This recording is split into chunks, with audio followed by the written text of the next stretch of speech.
Take എടുത്തിട്ട് അഭിനയിച്ചെന്നൊക്കെ ഞങ്ങൾ അറിയാൻ വേണ്ടിട്ടുള്ളൊരു അവിടെ ഒരുപാട് ടേക്ക് ഒന്നും വലിയ കാര്യമൊന്നുമില്ല. അതിന്റെ കഥാപാത്രവും ഞാനും മദ്യപാനിയാണ്.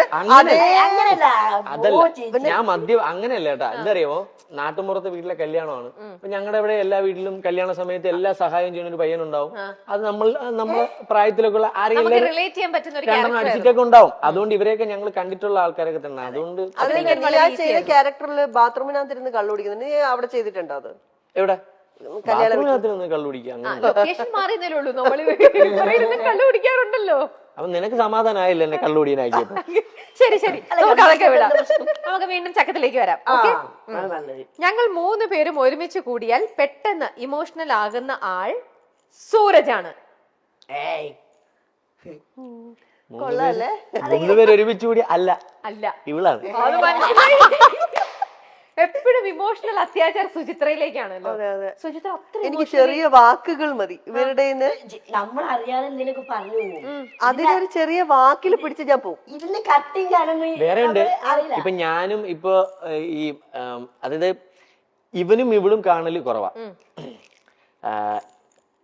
അത് കാര്യം ഞാൻ കൊച്ചിക്ക് വരാറുണ്ട്, ഇവള് കൊച്ചിക്ക് വരാറില്ല.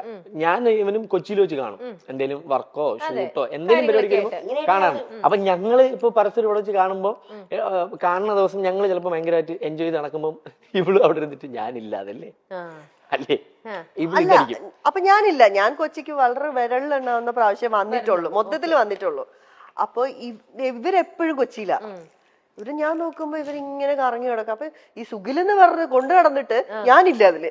അല്ല, അവിടെ അവര് നോക്കുമ്പോ ആയല്ലോ ഇത് സൂരജും അഖിലും. അപ്പൊ ഞാനിവിടെ ഞാൻ ഈ സുഖില് ബാലൻസ് ചെയ്യുന്നുണ്ട്, അത് ശ്രദ്ധിക്കും. അല്ല, എന്നാൽ ഇപ്പൊ ഈ അഖിലെ ഏറ്റവും കൂടുതൽ എന്ത് പറഞ്ഞായിരിക്കും ഏറ്റവും കൂടുതൽ ഹേർട്ട് ചെയ്തിരിക്കുന്ന സുചിത്രക്ക്? ഞാനോ? ഇത് ഇവനും പറഞ്ഞോണ്ട് എന്നെ മാത്രം പറയുന്നത്. അതിലടുത്ത സൂരജിലേക്ക് വരികയായിരുന്നു. ആണോ? ഞാനോ? ഇവൻ പറയണത് ഇവൻ മനസ്സിലാക്കത്തില്ല, നമ്മുടെ സിറ്റുവേഷൻ മനസ്സിലാക്കത്തില്ല. ഇവൻ ഇപ്പൊ ഇത് എനിക്കാണുണ്ടായ കാര്യം. ഇപ്പം ഞാന്, ശാലിനി, ഇവൻ എല്ലാവരുടെ കോൺഫറൻസ് കോളിൽ സംസാരിക്കായിരുന്നു. എന്റെ കോൾ എങ്ങനെയോ കട്ടായി പോയി. അത് കഴിഞ്ഞിട്ട് പെട്ടെന്നപ്പോഴത്തേക്ക് എന്റെ കുഞ്ഞമ്മ വിളിച്ചു, അമ്മയുടെ സിസ്റ്റർ. അപ്പോഴത്തേക്ക് ഈ കോള് കട്ടായി പോയി. അപ്പൊ ഞാൻ വിചാരിച്ചു കുഞ്ഞമ്മല്ലേ, ഒന്ന് എടുത്തിട്ട് തിരിച്ച് കണക്ട് ചെയ്യാം. വിളിച്ചു, കോൾ എടുത്തു. ഞാൻ പറഞ്ഞു കുഞ്ഞമ്മ ശരി, 1-2 വാക്കുകൾ പറഞ്ഞു, ശരി. അപ്പോഴത്തേക്ക് ഇവൻ വീണ്ടും വിളിച്ചു. ഉടനെ തിരിച്ചു പറയാണ്, നിനക്ക് വേറെ കോള് വന്ന് കട്ട് ചെയ്യുമ്പോ ഒരു വാക്ക് പറഞ്ഞിട്ട് പോയിക്കൂടെ? ഞാൻ പറഞ്ഞു ഇല്ലടാ.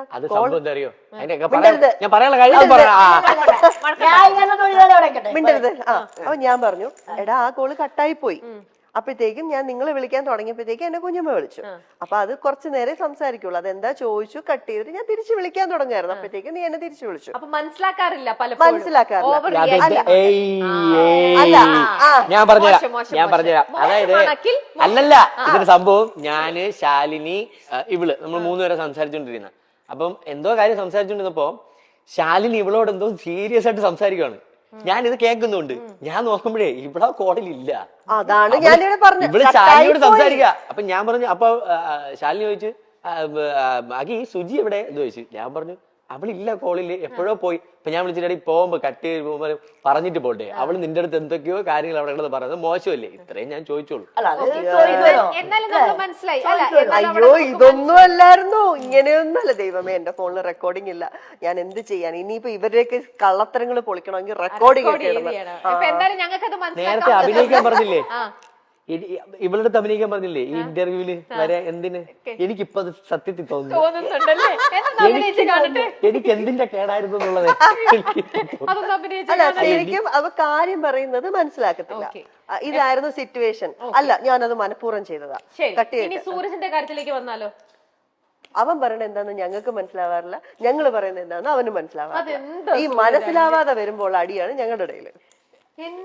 അതായത് ഇവൻ ഞങ്ങള് ചിലപ്പോ ഞങ്ങളുടേതായ ഒരു സർക്കിളിൽ ഒരു പ്രായത്തിന്റെ ഒരു ഇത് വെച്ചിട്ട് ഞങ്ങൾ സംസാരിക്കും. പക്ഷെ ഇവ ആ സമയം 80-കാരനാവും, 70-80-ലോട്ടൊക്കെ പോകും.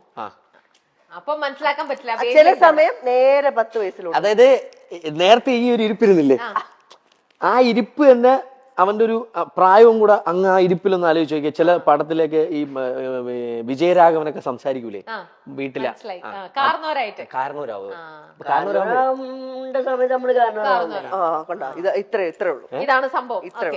ഇതാണ് സംഭവം, മനസ്സിലായി. ഇനി ഞാൻ അടുത്ത കാര്യത്തിലേക്ക് പോട്ടെ കേട്ടോ. വേണ്ടേ കാരണവരാകുമ്പോ ആവണം. മനസ്സിലായി ഒരു കത്തിൽ മനസ്സിലായോ? മനസ്സിലായി. ഇനി